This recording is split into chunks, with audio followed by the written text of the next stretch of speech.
So hello guys and welcome back to our channel. Let's start the video without any delay. जैसा कि हमने last episode में देखा था कि युनलाई तेवरन वालों ने अपनी न्यू डिश अगाते मीट को लॉन्च कर दिया था और वो बहुत ज़्यादा हाइप भी हो रही थी।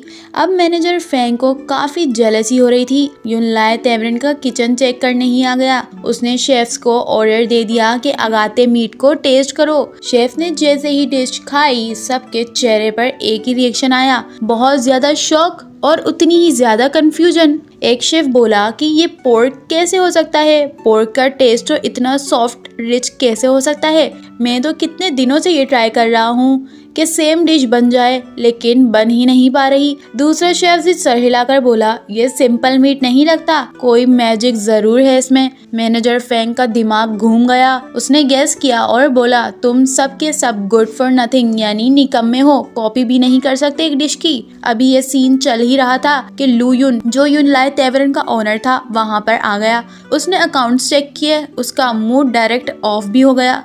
तुम लोग तो शेंस फैमिली को नीचा दिखाना चाहते थे, लू युन ने ठंडे मगर काफी शार्प टोन में ये बोला। लेकिन हुआ क्या, हैवी लॉस, वो भी मुझे। शेन फैमिली वापस स्ट्रॉन्ग कमबैक कर चुकी है और तुम्हारे पास तो कोई न्यू प्लान बचा भी नहीं। उसने मैनेजर फैंग को सीधा अल्टीमेटम दिया, 7 डेज, सिर्फ 7 दिन। अगर शेंस डाइनर बंद नहीं हुआ तो तुम युनलाई तेवरन से बाहर। दूसरी तरफ शेंस डिनर में शेन जियांची खुशी से फूला नहीं समा रहा था। उसके हाथों में तो बेस्ट शेफ इन जूशियन एली का प्लाक था। उसने फेंगशी को एक नया रिंग बनवा कर दिया और ड्रामेटिक टोन में बोला कि देखा, इंसान सक्सेसफुल हो जाए फिर भी अपनी रूट्स को नहीं भूलता। मुझे याद है जब तुमने अपनी रिंग को बेचकर हमारा घर चलाया था। फेंगशी ने रिंग पहनने की कोशिश की मगर रिंग तो छोटी थी, उसके हाथ में फिट ही नहीं हुई। उसने थोड़ा ऑकवर्ड स्माइल किया और कहा कि रिंग छोटी है। जियांची ने उसका जवाब दिया, अरे ज्वेलर की मिस्टेक होगी, तुम्हारे हाथ तो बिल्कुल परफेक्ट हैं। और फिर अपनी तारीफ करने लग गया, अब मैं ज्यूशियन एली का ही नहीं युंगान का बेस्ट शेफ बनूंगा,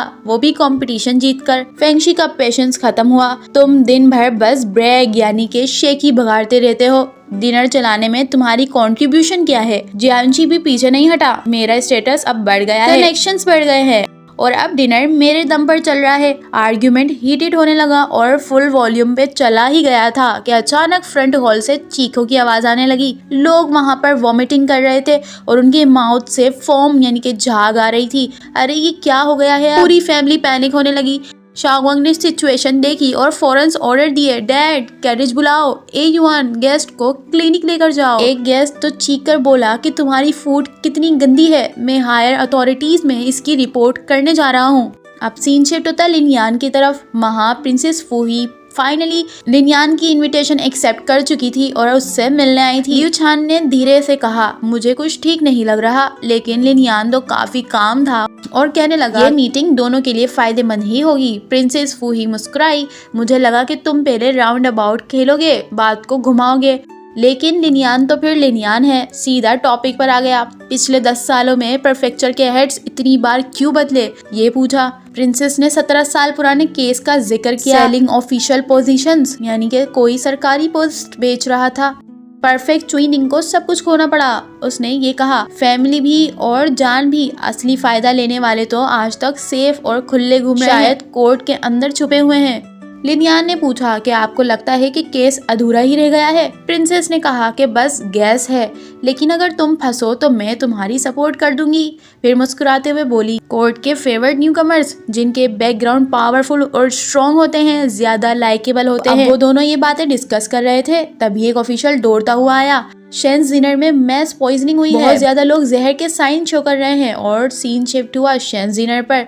ईटरी के बाहर फैमिलीज जमा हो चुकी थी, सब प्रोटेस्ट कर रहे थे, बंद करो इस दुकान को, बंद करो इस दुकान को, बस एक ही बात दोहराए जा रहे थे। छेंग क्राउड कंट्रोल कर रहा था, लेकिन इंस्टिगेटर ये रूमर्स फैला रहे थे शेंस फैमिली वाइस प्रीफेक्ट लिन के रिलेटिव्स हैं। एक आदमी चीखा, इसीलिए तो ये इविल शॉप कभी जेल में नहीं गए और ये बंद नहीं हुई। शेन जियांशी चिल्लाया कि ये सब झूठ है। मैनेजर फेंग आ गया, जियांशी को ड्रामे के साथ काट लिया, फिर गिरकर चिल्लाने लगा जैसे मर रहा हो और भड़क गया। दूसरी तरफ जियांशी भी गिर गया, हाय मेरी जिंदगी बर्बाद। लिनयान ने आके ऑर्डर दिया शेन जिनर को सील किया जाए for investigations. Shane family shock में चली गई। रात को सब लिनियान के घर पहुंच गए। जियांशी ने रोना धोना शुरू किया कि मेरी इंजरी। लेकिन फिर शाओजी गुस्से में बोला कि लिनियान ने तो अपना करियर बचाने के लिए हमें छोड़ दिया, एंगेजमेंट भी जल्दी खत्म कर दी। फेंगशी ने याद दिलाया कि हम यहाँ गेस्ट हैं, उसने पहले मदद भी की है तो इसे याद रखो। शाओगुंग सीरियस टोन में बोली, युंगान में सरवाइव करना होगा तो अपनी अकल को यूज करना होगा। उसने बाहर उसी आदमी को नोटिस किया जो कंप्लेन कर रहा था और र्यूमर्स भी फैला रहा था, यानी युनलाई तेवरन इन्वॉल्व है। अब प्लेन बनता है। डॉक्टर्स बुलाया गया। पब्लिक के सामने बोला गया शाओजी अपने ही फूड से पॉइजन हो गया है। ए युआन ने एग्जेजरेशन फैला दिया, वोमिटिंग, डायरिया, फेंटिंग और बेहोशी। फेंगशी ने सुसाइड थ्रेट का ड्रामा किया, अगर खाना गंदा होता तो मैं अपने बेटे को कभी भी ना खिलाती। जियांशी गैलन के साइन को लेकर रोता फिरता रहा। बाद में लिनियान सच बताने आया, डिनर सील करना तो बहुत जरूरी था क्योंकि पॉइजन मशरूम का था। और वेस्ट मार्केट के मर्चेंट्स ने ये कंफर्म कर दिया कि युनलाई का स्टूवर्ड लियू ये पूछता फिर रहा है। शाओगुंग समझ गई कि ही स्वॉप्ड मशरूम। सब शर्मिंदा हुए। जियांशी ने तो डीपली सॉरी किया, वो किया, मैं तो आपको कर्ज करता फिर रहा था। लिनियान ने उसका सॉरी और अपोलॉजी एक्सेप्ट कर ली। शाओजी ने नेक्स्ट लेवल प्लान दिया, मैं मरने का ड्रामा करता हूँ, हम गोश्त बन के ल्यूमो को डराएंगे। ए युआन ने बोला, मैनेजर फेंग तो बहुत ही सुपरस्टिशियस है, श्राइन्स भी बहुत जाता है। युआन के ये कहने से अब पूरी फैमिली को अप्रूवल भी मिल गया। अब रात को शाओगुंग ने घोस्ट मेकअप किया, वो फुल स्कैरी लग रही थी। यांग यांग चीखी, आंटी आप तो बिल्कुल भूत लग रही हो। रूफ पे चढ़ते वक्त शाओगुंग स्लिप हो गई, लेकिन लिनियान ने उसे कैच कर लिया। वाओ, लाइटनेस स्किल्स यानी मार्शल स्किल्स। मिशन के अंदर ल्यूमो डर कर भाग रहा था।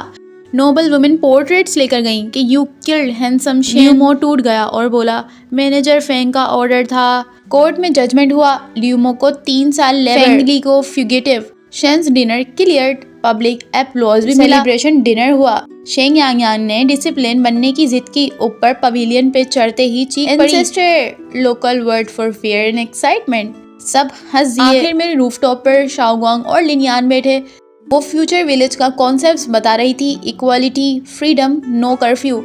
लिनियान डीपली समझता है, रिसोर्सेज ज्यादा होंगी तो इक्वालिटी पॉसिबल हो जाएगी। अपनी ट्रेजिक पास्ट बताता है, एंड में हैंडशेक होता है, बिल्कुल फ्यूचरिस्टिक विलेज स्टाइल। लिनियान ये कहता है कि लैंटर्न फेस्टिवल पर कर्फ्यू नहीं होता, मैं तुम्हें उस दिन सिटी दिखाऊंगा। शाओगुंग स्माइल के साथ कहती है, डील।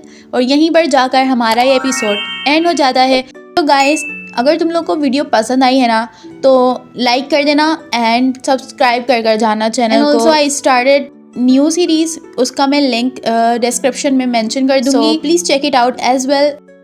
अब मैं मिलूंगी आप लोगों से नेक्स्ट एपिसोड की एक्सप्लेनेशन के साथ। Till then, bye.